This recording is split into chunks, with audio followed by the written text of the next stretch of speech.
दजिनिथि जे गोथार फोरोंगिरि सान थामहिनबा डक्टर सर्वपल्ली राधाकृष्णननि जोनोम सान बेजों लोब्बा लाखिनानै दिनै बे जोंनि बड'लेण्ड एकाडेमि फरायसा गौथुमनि बानजायनायाव दिनैहाय नैबे गोथार हाबाफारिखौ खुंगासिनो दङ।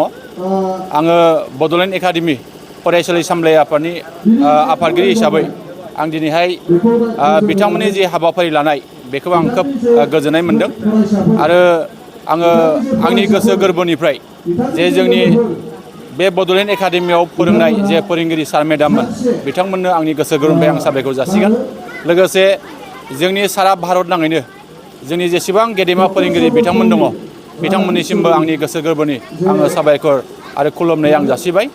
आं आसा खालामो जे जोंनि गेदेमा फोरोंगिरिफोरनि गेजेरजोंनो जोङो बे जोंनि न'खर, जोंनि समाज, जोंनि ओनसोल, जोंनि देश बेखौ लुखांनायनि जि गिबि हाबाफारिया बिथांमोननि गेजेरजों जायो आरो फोरोंगिरिफ्रा साफा साफा ममबाथि बादि दिनै जोंखौ फोजोंनानै दङ आरो फोरोंगिरिफ्रानो माहारि दागिरि, समाज दागिरि आरो फोरोंगिरिफ्रानो गासैबो बिथिंखौ दिनै जौगानायाव बिथांमोना गेदेर बिहोमा होगासिनो दङ आरो आङो बेखौनो मिजिं खालामगोन दिनैहाय फोरोंगिरिफोरनि जे गोख्रों नाजानाय, फरायसाफोरनि गोख्रों नाजानाय, बिमा बिफाफोरनि गोख्रों नाजानाय आरो जोंनि आफाद आरो गौथुमफोरनि सरकारनि गोख्रों नाजानायनि गेजेरजोंनो जों दिनै बुंनो हायो जे जोंनि नैबे चिरां जिल्लाया मोनसे समाव सारा आसामनि बयनिख्रुइबो गाहायसिन बे थाखोआव जोङो मोनदोंमोन।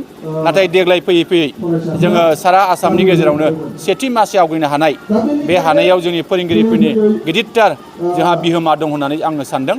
आं मिजिं खालामगोन फैबाय थानाय समावबो जोंनि जेसेबां फोरोंगिरि जोंहा बिथांमोन दङ बे बिथांमोनहा जाहाथे जोंनि समाज, जोंनि न'खर, जोंनि ओनसोल आरो जोंनि हादोर लुखांनायाव जाहाथे गोख्रों बिफाव लागोन आरो जोंखौ इयुनाव बे ओनसोलखौ, बे न'खरखौ, बे हादोरखौ लुखांनायाव जाहाथे गेरेमसा महर मोनगोन आं बेखिनिखौ फोरोंगिरिनि नैबे गोथार सानाव आं बिथांमोननिसिम आङो गुरै खावलायनाय जासिबाय।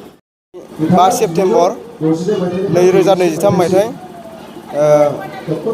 बे 5 सेप्तेम्बरा सारा भारतनिनो मोनसे बयजोंबो गनायजानाय फोरोंगिरि सान।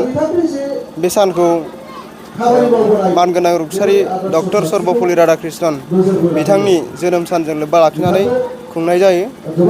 थिग बेबायदिनो देग्लाय जोंनि बे बड'लेण्ड एकाडेमि खुंग्रिं बे फरायसालियाबो फरायसाफोरनि गौथुमा मोनसे फोरोंगिरि सानखौ लोब्बा लानानै दिनै खुंफुंदों। बे खुंफुंनायाव साफ्रोमबो फरायसाफ्रा साफ्रोमबो फोरोंगिरिफोरखौ मान होदों, बरायदों। बेवहाय जों मोनसे हाबाफारिबो लानाय जाबाय। बेयाव हाबाफारियाव जोङो दा फरायसाफोरजों रायलायदों, जोङो रंजादों। दा जोंखौ गोजोननाय फोरमायनायाव जोंबो खोब गोजोननाय मोनदों। दा बे गोजोननायखौनो जोङो लानानै फरायसाफोरखौ माखासे थुलुंगा होनाय, माखासे जोङो गियान जेसेबां हायो बेखौनो जोङो फोरमायनो नाजागोन।